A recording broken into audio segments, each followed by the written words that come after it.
본 영상은 영화의 줄거리와 결말이 포함되어 있습니다. 여기 이들은 오랜만에 만난 친구들인데 오늘은 외딴 섬으로의 여행을 가기로 한 날이었죠. 이 여행은 한 친구에 의해 끝까지 촬영되어 블로그에 올려질 계획이었습니다.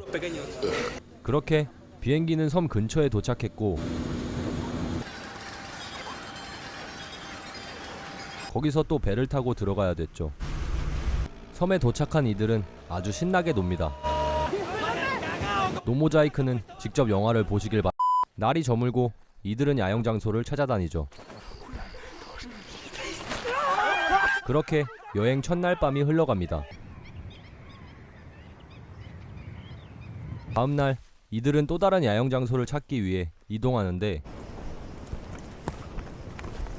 앞으로 벌어질 일을 전혀 예측하지 못한 채 오늘도 신나게 놉니다.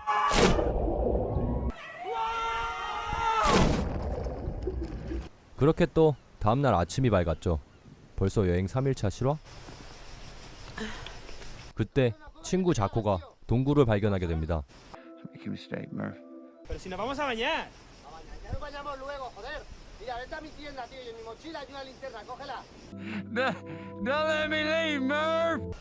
Es una histeria perfecta para hacer una peli, ¿eh? 5 tíos que entran en un sitio y no sale ni uno vivo.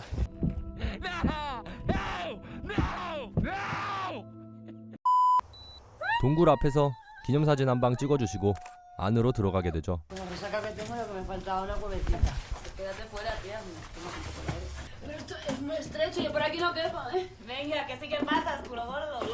뭐 동굴 입구와 멀지 않아서 아직까지는 즐기는 듯 보입니다. Las gotitas. 그러다 호기심에 더 깊은 곳까지 들어가게 됩니다. Hola. Oye, ¿sabéis dónde está? 슬슬 걱정이 되는 베고. 하지만 자코는 자기만 믿으라고 하죠. 그렇게 그들은 점점 깊은 곳으로 로프 하나 없이 머릿속의 길을 외우고 들어가게 됩니다. Vamos. Por ahí. Joder, ¿y por dónde es? Es que no se les ve, ¿eh? Pero si ahí no hay nada. Ahora hay que dejarla a la derecha. 그러다 이제 슬슬 본인들이 길을 잃었다는 걸 느끼게 되고 라이터를 켜서 바람의 방향을 보고 입구를 찾으려고 합니다. ¿Ves? El aire viene de ahí. 하지만 소용없었죠. 그렇게 시간은 점점 흘러 감정이 격해지게 되고 8시간 동안 출근은커녕 얻은 게 하나도 없었죠. 어두워서 잘 모르겠지만 뭐 본인들이 다음 날이라니까. 다음 날 그들은 출구를 찾기 위해 계속해서 전진합니다. 그러다 전날 본 기둥을 또 보죠. 계속 맴돌고 있었습니다. 물과 음식도 없어서 하나둘씩 지치기 시작했죠. 베고의 상태는 점점 안 좋아지고 있었습니다. 모두가 점점 탈진에 가까워지자 이브가 자신의 여자친구인 베고에게 오줌까지 먹입니다. 그리고 본인은 참지 못하고 바닷물을 마시고 말죠. ¿Tú estás loco o qué? Y pollas. 모두가 남은 힘을 끌어모아 계속해서 나갈 출구를 찾지만 어딜 가도 똑같은 모양의 종유석뿐이었습니다. 그때 미동도 없는 이브를 불러보는 까를로스. Iván, ¿qué haces? 와, 눈빛 한번 살벌하죠? 2번 말 걸었다간 큰일 나겠네요. 이브는 배고픔에 미쳐 쥐를 잡고 있었습니다. 한편 자코와 이브는 은밀한 대화를 나누고 있었는데 그 내용인즉슨 베고가 몸이 아파 어차피 곧 죽을 것 같으니 베고의 시체와 피를 마셔서 본인들의 생명을 조금 더 연장하자는 내용이었죠. Es un sorteo. Sacrificar a alguien no sé. 까를로스는 윤리적으로 봐서 투표로 하자는 미친 소리까지 합니다. 그때 옆에서 듣고 있던 베고가 투표를 하는 것에 동의를 했고 셀리아를 제외한 모두가 동의를 합니다. 투표 방법은 간단했습니다. 줄이 제일 짧은 걸 뽑는 사람이 죽는 거였죠. 운명의 투표가 시작되고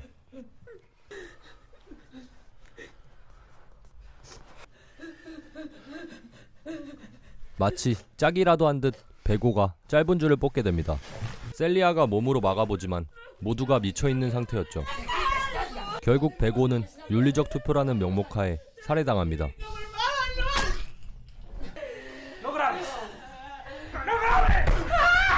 그리고 셀리아를 제외한 모두가 그녀의 피를 마셔서 갈증을 해소하죠.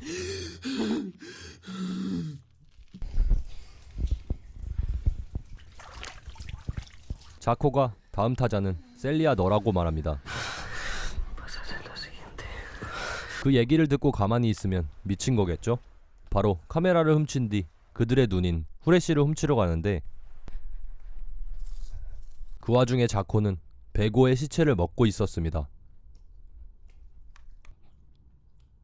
자코의 후레쉬를 훔치는 것까지는 성공하지만 결국 걸려버리고 말죠. 그렇게 미친 남자들과의 추격전을 벌입니다. 그러다 후레쉬 하나를 떨어뜨리게 되고 그들에게 눈이 생겨버립니다. 한참을 도망다니다가 옆을 보니 자코가 죽은 것 마냥 앉아있었고 그냥 갈 길 가면 되지 굳이 또 후레쉬를 훔치러 갔는데 자코는 죽은 척을 하고 있었고 또 한 번의 추격전이 벌어집니다. 그러다 아주 좁은 틈새로 몸을 구겨 넣는 셀리야. 그런데 구멍을 통해 나오니 밖으로 가는 길이 보였죠. 셀리아는 그렇게 동굴 밖으로 탈출에 성공하게 됩니다.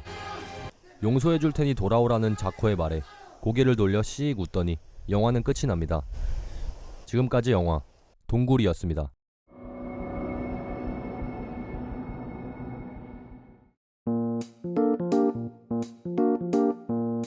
이번 영상 재미있게 보셨나요? 영화 동굴은 2014년 스페인에서 제작된 영화인데 전형적인 모큐멘터리 형식으로 파운드 푸티지 촬영법을 사용하였습니다. 여기서 모큐멘터리란 허구의 상황을 실제 있었던 것처럼 만드는 것이고 파운드 푸티지 촬영법이란 그것을 1인칭 시점으로 하여 더욱 실제처럼 보이게 해주는 촬영법을 뜻합니다. 동굴에 관한 영화는 흔하게 두 가지 소재로 나뉘는데 하나는 동굴 속 알 수 없는 괴생명체의 습격으로 인한 혼란, 그리고 나머지 하나는 동굴에 갇힌 생존자끼리의 갈등으로 인한 혼란이죠. 이번 영화 동굴은 생존자끼리의 갈등을 아주 극단적으로 담아낸 작품 중에 하나입니다. 어떻게 보면 스토리는 정말 별거 없고 딱히 무서운 장면도 나오지 않지만 사람이 제일 무섭다는 내용을 담고 있습니다. 그래서 좀 말도 안 되게 오버를 한 감도 있죠. 거의 인간의 성악설을 주제로 담고 있다고 보셔도 됩니다. 한 가지 아쉬운 점은 파운드 푸티지라는 소재를 끝까지 활용했으면 어땠을까 하는 점입니다.